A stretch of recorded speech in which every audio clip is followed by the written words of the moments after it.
Aggressive this morning. Yeah, they are. Right. Yeah, we'll let him go where he wants. It's some of the best bronzeback water on the planet. There's always something here. There's kind of a fish in behind every rock. We're gonna take you on a float down smallmouth heaven, the new river. We stock about 1 million catchable size trout. Can't get to the trout? Then the trout will come to you. A unique world-class program that gives folks the chance to catch fish they might otherwise never get. You ready to talk turkey? I'll mix it up and have different sounds. What you need to know about turkey calls that can help you improve your odds of success this gobbler season. Oh, see that? They are big and angry. It sucked that frog right in off that pod. And they are always ready to strike.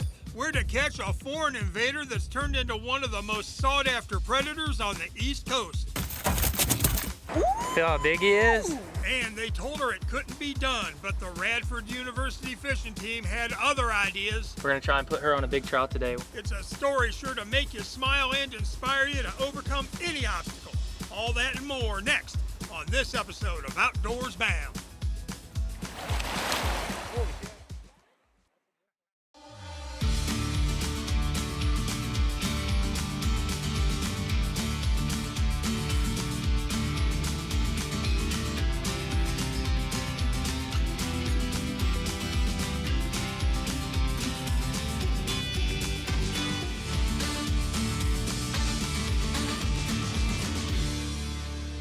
How y'all doing, folks? This is Outdoors Bound. I'm George Noleff. I'm here along the banks of Tinker Creek in beautiful Roanoke, Virginia. More on the significance of this creek here in a little bit. First, I want to talk to you about another stream and the fantastic smallmouth fishery on Virginia's New River. The chug of a topwater lure is about all that can break the morning stillness on the upper New River. That calm belies what swims below, fierce predators, making the New maybe the best year-round sport fishery in the Commonwealth. There's always something here. There's kind of a fish in behind every rock on the New. Nice 13, 14-inch fish. We'll get her back in. Chase Bowman makes his living chasing those predators. He operates New River Charter Service. On this warm July morning when fish in a lot of other places shut down, Nice young smallmouth. the smallmouth bass were rocking out. You're gonna have good action early in the morning when it's foggy, when it's hazy, before the sun gets up over these mountains here. These low light scenarios is when, you're gonna connect on big fish and make it happen in the summertime. When you imagine the perfect smallmouth water, this stretch of the New between Foster Falls and Allisonia fits the bill.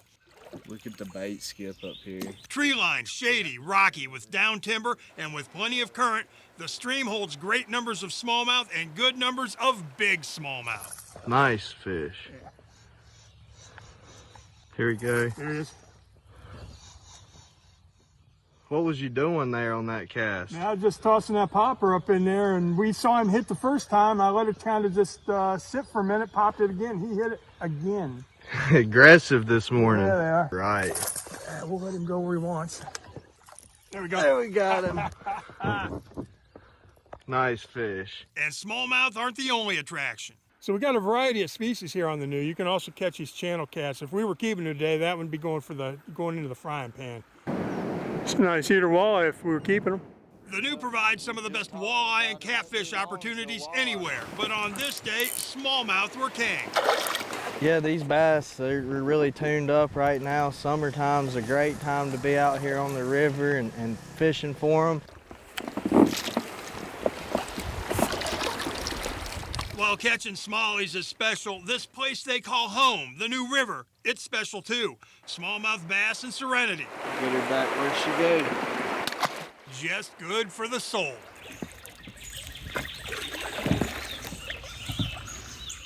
That New River smallmouth fishery, good year-round, but best April through October. Talking about fishing, streams like this, Tinker Creek, one of many across Virginia that gives folks the chance to catch trout. In fact, this is one of the top streams all winter long for trout. It's all thanks to a special program run by the Virginia Department of Wildlife Resources. That sound, that rushing water sound, can tell you things you never knew about the place where you live. Things like Virginia is home to some of the best trout fishing in the country. World class, in fact. Rainbow trout,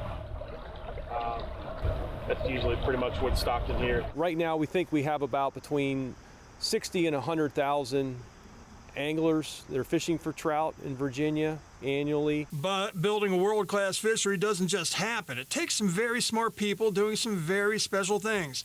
And at the Virginia Department of Wildlife Resources, they've been doing it for a long, long time. Well, the program is something we're pretty proud of.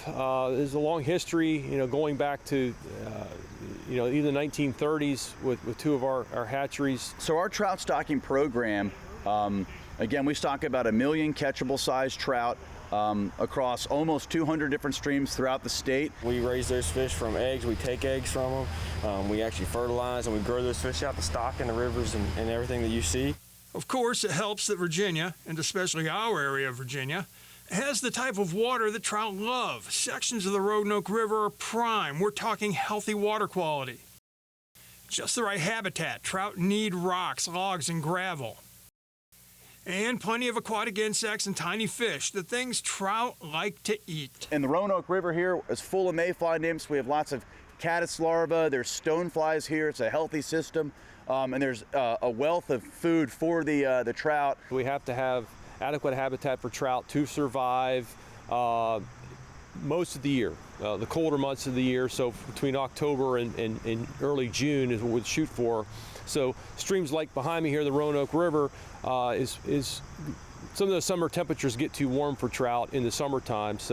But the habitat, the physical habitat's there, the food sources are there for those trout to do well. In the mountains, you'll find streams where trout thrive year-round, but at lower elevations, trout do better in cooler months. That's why the VDWR runs an intensive stocking program from October to June in places like Salem and Roanoke. Our hatcheries raise and stock rainbow trout, brown trout, and brook trout. Probably 75% of all the hatchery fish that we raise are rainbows, and then the remainder are browns and brook trout. Recently, VDWR let us tag along on one of their trout stocking missions. The hatchery truck is from the Paint Bank State Fish Hatchery. It holds hundreds of gallons of water and hundreds of pounds of live trout. Soon, it was backing down a greenway along the banks of the Roanoke in Salem, and then it was on. The process is pretty basic. Scoop the fish in a net, run them to the river, toss them in, and repeat. And repeat. And repeat. You get the idea. Sure, it's labor intensive, but it's also a labor of love. We stock for the public's good, and these people in the public can go out and fish for them and actually take them home and feed their families as well. So, how do they figure out how many trout to stock?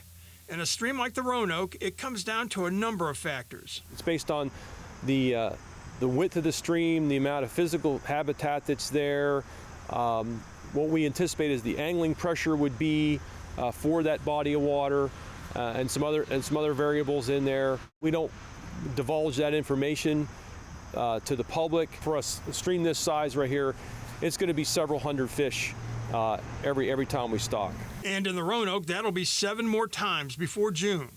The great thing about Virginia's world-class trout fishery is that it's just minutes away from most of us. Several streams in our area are managed and stocked.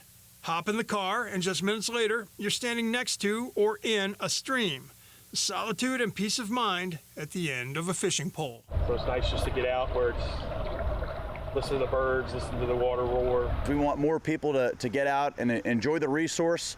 And as we enjoy the resources, we realize how much we love and cherish them. And then comes the, I always say the switch over to, I want to protect this place. I want to be a steward and a conservation of the resource. It's a great job. I mean, we're getting paid to be out here and be involved with something that people do on their time off, on their free time. So it's pretty special.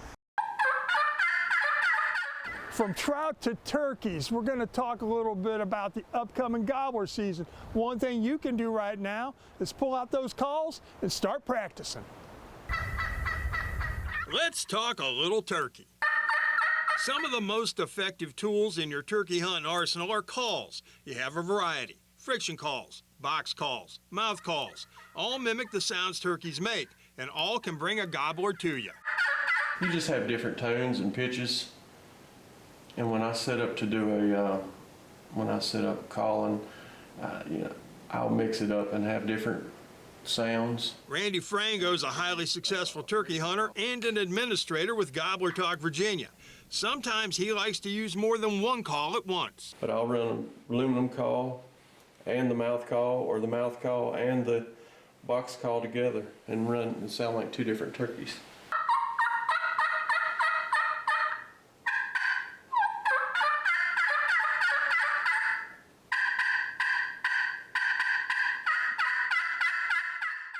Looking forward to turkey season, looking forward to getting back out in the woods. They're not from here, but these invaders are here to stay, and if you want to catch one of the most voracious and tastiest freshwater predators anywhere, head for Virginia. It's really breathtaking. Plus, from river to rim, you want to talk about nature's beauty, we're going to show you where you can take it all in, one step at a time. And Big Cat on the prowl, but this one thinks he's just one big kitten. We're going to find out why. Keep it right here for more Outdoors Bound.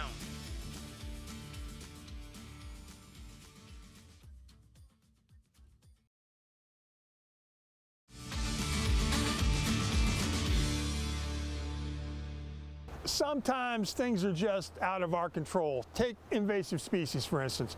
There's one that got placed into waters in Maryland and Virginia about 20 years ago. Looks like it might have been a nightmare. Turns out it's developed into a super fishery. In fact, if you want to catch snakeheads, the next best place to go into Southeast Asia is coming right here to Virginia.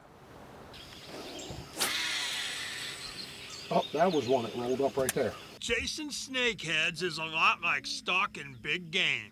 See movement way up there by the grass? Right.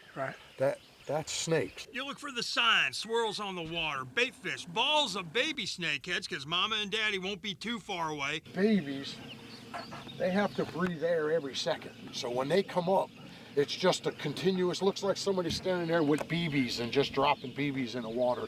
And then you move in all stealthy-like and start casting. Yeah, we're gonna sneak up here. When they hit, it's explosive. Oh, see that?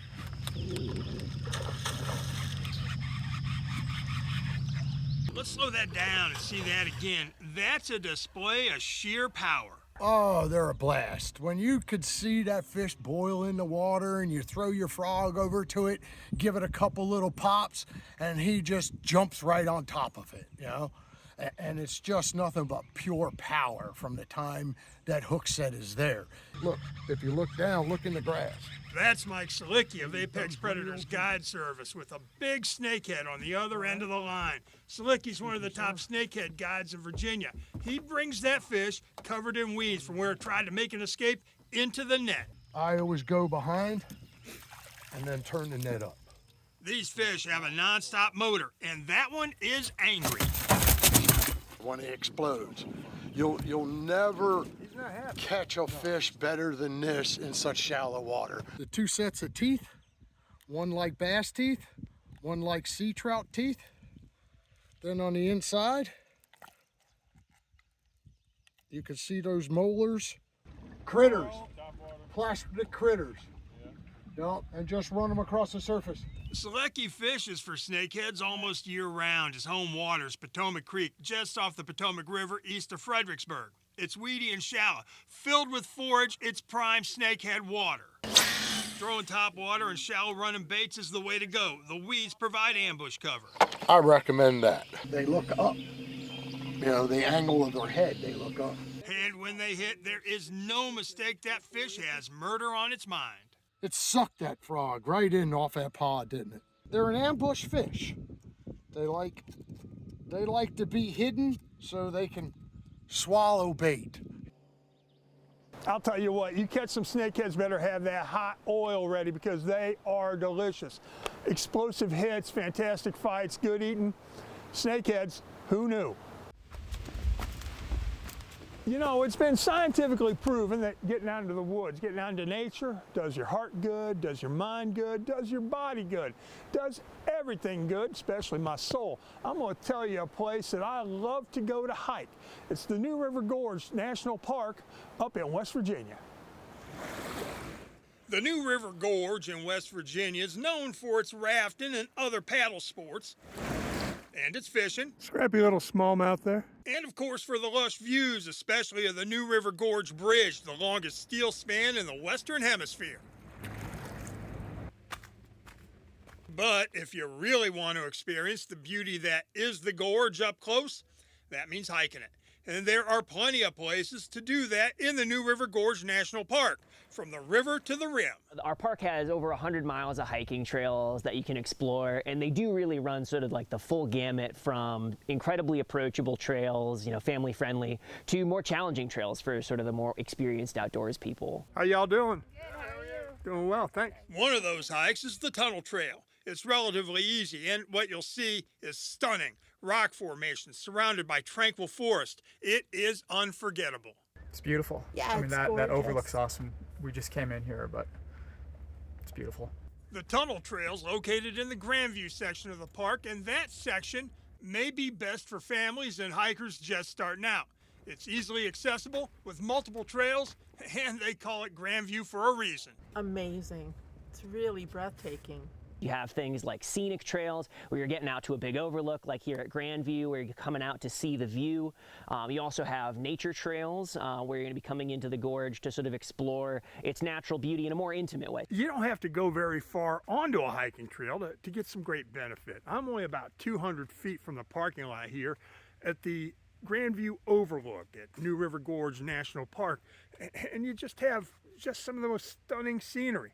Unbelievable. Plus, great health benefit. It's been scientifically proven that you come into a place like this, your blood pressure immediately drops. One of the many upsides of being a park ranger is you really get to be someone who connects people with these incredible resources. And, you know, Grandview alone here, I mean, it lives up to its name. We have an incredible overlook here, but there's a myriad of those opportunities to make those connections and have those incredible experiences in the park. So yeah, we love the national parks.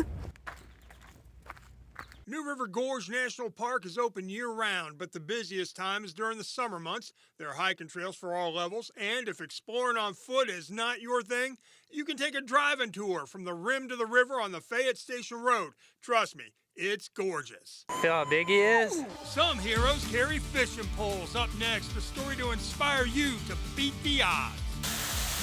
And one of the prettiest places you're ever going to see. We're going to tell you where it is. All that and more. Outdoors Bound continues. Stay with us.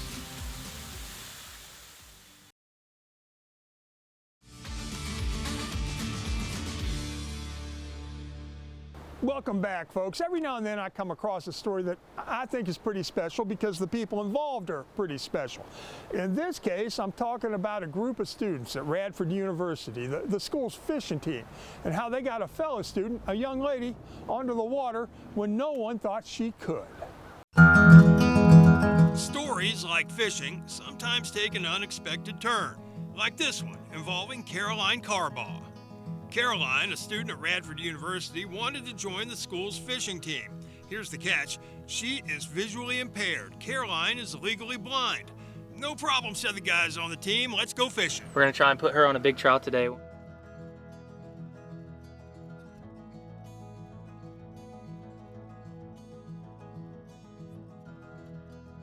So it was off to Blue Springs Trout Farm, just south of Withville on Cripple Creek. Her teammates walked her to the stream and got her into position. Into the rod. And within minutes, this happened. Holy cow. Got it? That's a good one. Oh, you got it? I'm going to flip the bail for you. Oh. There you go. Oh my gosh, I've never felt a trout before. Here, I'll stick your hand down in the net, and he's at the very bottom of it, flopping around. Ooh. Feel how big he is? Nice! Oh my gosh, you gotta set a picture of that one. It's a good one. First one of the day, too. You got it. Caroline says feel and sound are just as important as sight when it comes to fishing. First, I will feel the line tug, but sometimes I just give it a few seconds and kind of listen to the sound. Like, I can really feel the line pulling with these trout, but other times you just hear them patting the water, like pat, pat, pat, pat, pat, but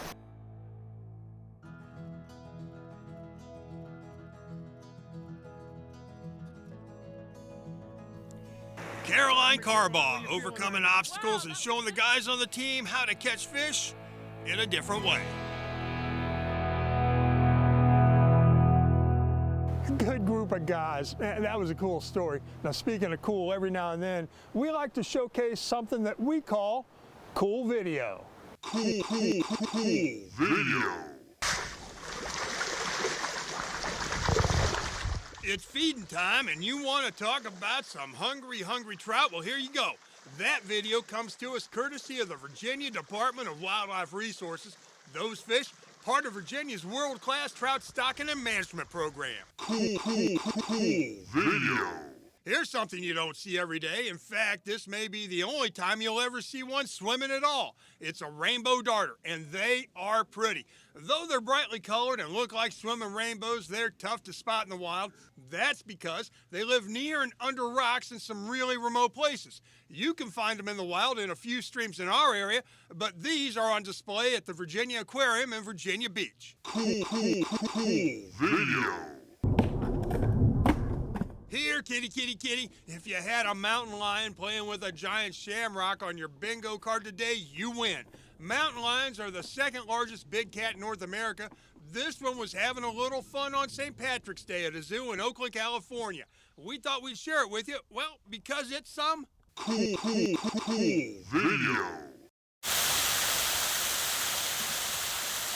That is a place called Cathedral Falls. It's in Golly Bridge, West Virginia, and it's one of the prettiest places I know.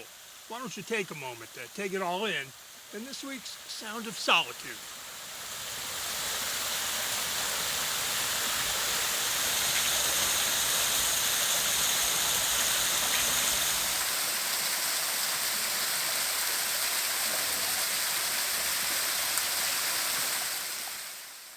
Cathedral Falls, just beautiful, just outside of Golly Bridge, West Virginia. Folks, that's all we have time for this week. Hope you enjoyed it. I'm George Noleff. This is Outdoors Bound. Tight lines and good hunting, y'all.